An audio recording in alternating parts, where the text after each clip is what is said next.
Voltando ao segundo dia desse relato da selfie,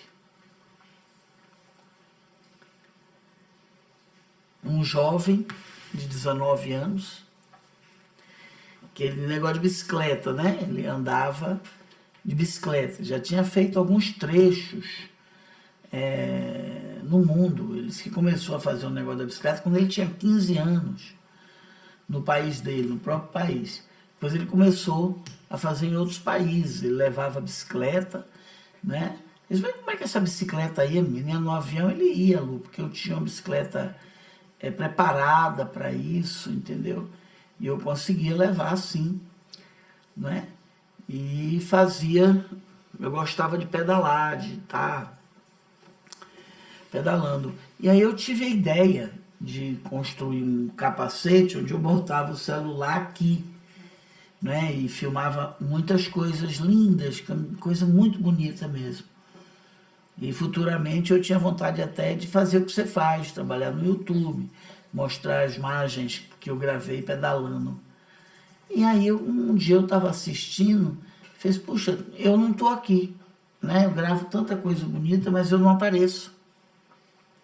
Eu quero aparecer. E aí eu comecei a também, né, tirava e fazia selfies minhas, para as pessoas verem que eu estava ali na bicicleta, né?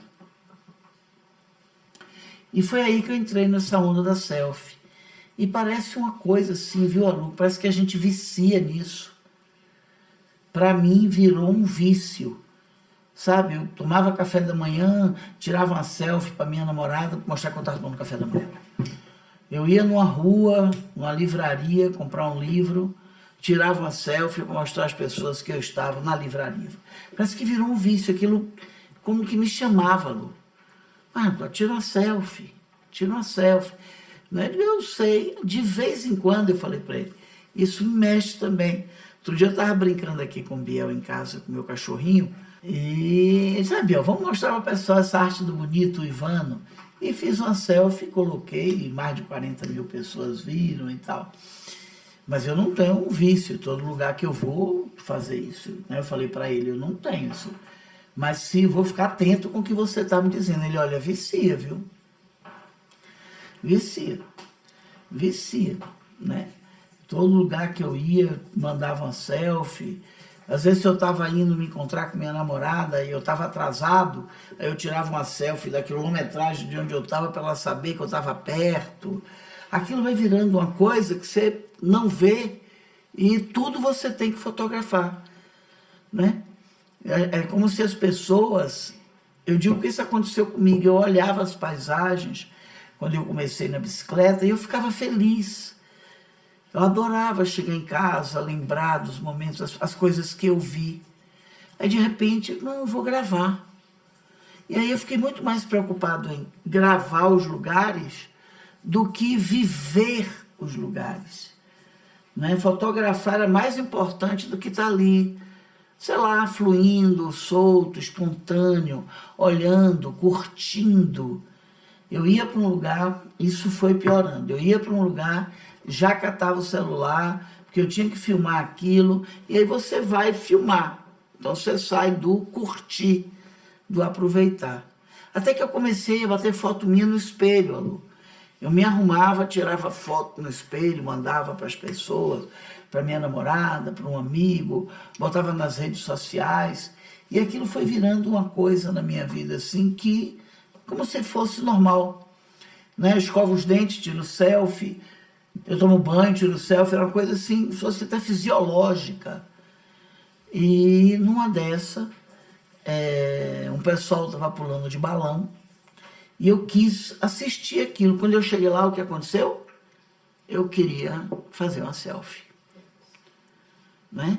Não me lembrei em momento nenhum dos momentos que outros tempos da minha vida eu sentaria ali para curtir aquilo, para ver a alegria das pessoas ao pular. Não sai da mente da gente o curtir e vai para a mente da gente o publicar. E foi isso que aconteceu comigo. Eu fui, vi o rapaz disse, olha, isso aqui é um lugar de salto. Só quem encosta aí onde você está. Não, é rapidinho, é uma selfie. O rapaz nem terminou de falar.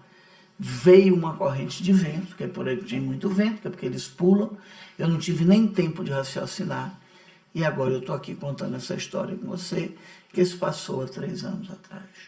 Minha família sofreu muito, né? Uma tia minha ficou muito culpada, porque ela me ajudou muito, assim, a me dar dinheiro para essas viagens, me estimulou a fazer isso, a família toda caiu em cima dela, né? Inclusive minha mãe, que não gostava que eu fazia as viagens, aquela coisa de mãe, né? Ah, a culpa foi sua, você... E isso me perturbou muito, porque eu não consegui sair de dentro de minha casa por 1 ano. Que eu ficava dizendo, a culpa não foi da minha tia, a culpa não foi da minha tia, a culpa não foi de ninguém, a culpa foi minha, não é? A culpa foi minha, foi minha. O rapaz tentou me avisar, mas não deu nem tempo.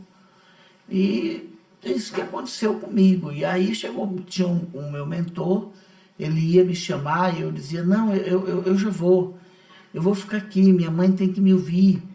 Meu pai tem que me ouvir, que ninguém tem culpa. Meu pai culpava minha mãe porque deixou minha tia me dar o dinheiro. Virou um certo tumulto na minha família isso. E eu queria que alguém ouvisse. Eu achava que em algum momento, eu gritando ali, alguém ia me ouvir, ia me ver, né? E o tempo passa quando você está nesse transe e eu não vi, eu não percebi que passou 1 ano. Até que eu fui ficando muito cansado, muito desvitalizado e comecei a perceber, a confirmar em mim o que meu mentor me dizia: sua presença aqui só vai fazer sua família piorar. Eles não vão ouvir o que você está dizendo, mas vai sentir a sua vibração. E a sua vibração é de desespero. E o seu desespero é de querer falar que a tia não teve culpa. Né? Mas não vai ser assim que sua família vai captar só o desespero. E isso vai inflamá-los cada vez mais e vai colocá-los cada vez mais um contra os outros. Quando eu comecei a confirmar e ver isso, foi que eu aceitei sair de lá. E tem 3 anos que eu estou aqui nessa colônia, juntos com outros jovens, que desencarnaram também por irresponsabilidade, porque hoje eu sei o quanto eu fui irresponsável, não é? Impulsivo, e eu não consigo me perdoar. Eu estou trabalhando, meu mentor disse que esse é um passo importante, não é? Eu me perdoar para conseguir andar para a minha evolução. Mas para mim é tão difícil, porque eu sinto que eu piorei. Que eu gostava de olhar as paisagens, eu gostava de filmar as paisagens e depois mostrar aos meus amigos. E eu sinto que eu fui regredindo na responsabilidade. Né? E o ápice foi esse momento, eu vou para um lugar onde as pessoas soltam, não é? De Asa balão. Delta? Como é o nome? Você sabe que eu Asa sou ruim Delta? disso. Asa Delta. É porque eu sou de outra época, né, gente? Então, para mim, balão. Solto de asa, as pessoas soltam de asa delta, e em momento nenhum eu pensei no vento, em momento nenhum eu pensei em nada, Lu. Era coisa assim, não, eu tenho que mostrar isso, eu tenho que mostrar isso, não deu tempo de eu raciocinar. Não é? Se fosse um eu de outra época, de 1 ano antes pelo menos, eu estaria ali olhando a paisagem, aí ia pensar, vou filmar, ia dar tempo de eu ver que ele é um lugar que tem vento.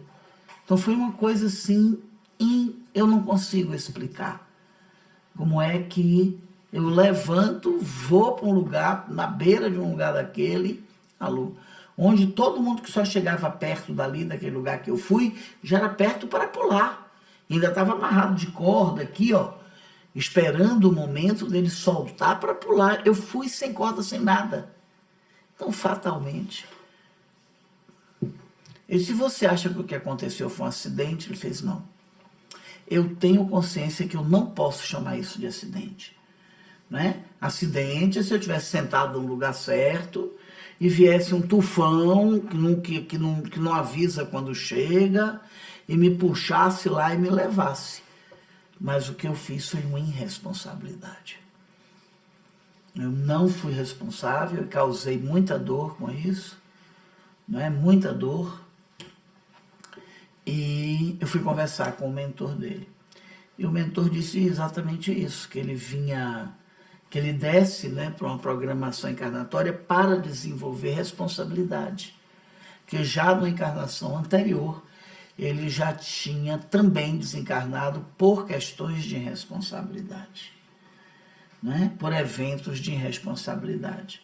Mas eu não perguntei qual foi, porque não são os mentores que dão os relatos para mim. Quem dá os relatos para mim são os próprios espíritos que lá estão. Entendeu? E ele falou só isso também, mas ficou assim um bom entendimento para mim, né? A alma dele está nesse processo de desenvolver responsabilidade. E precisou passar por uma dor dessa, que ele mesmo precisou, porque ele causou. Não foi uma coisa causada por ninguém. Não foi tufão, não foi terremoto, não foi... Foi ele, né? E ele tem plena consciência disso. E o relato do rapaz da bicicleta, para mim foi muito contundente quando ele diz: eu antes gravava as paisagens e aquilo foi virando um vício. Um vício. Eu estava na porta da livraria, eu estava no espelho, eu estava viajando, eu estava, não é? Aquilo virou para mim um vício, de ter que me informar, as pessoas saberem onde eu estava, e tinha que botar isso nas redes sociais. Isso foi me transformando. Então fica aí o recado, né, gente?